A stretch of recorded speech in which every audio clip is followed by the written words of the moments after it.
Улучи, сега е наш ред. Хайде ти си. Сигурен ли си, че това е адресът? Да, на 100%. Добре, как ще действаме? Вие оставате в колата, сам ще съм по-спокоен.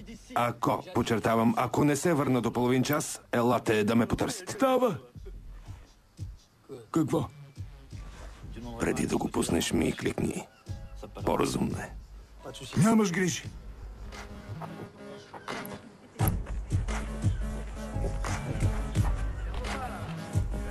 Мамка му. Пак пропуснах.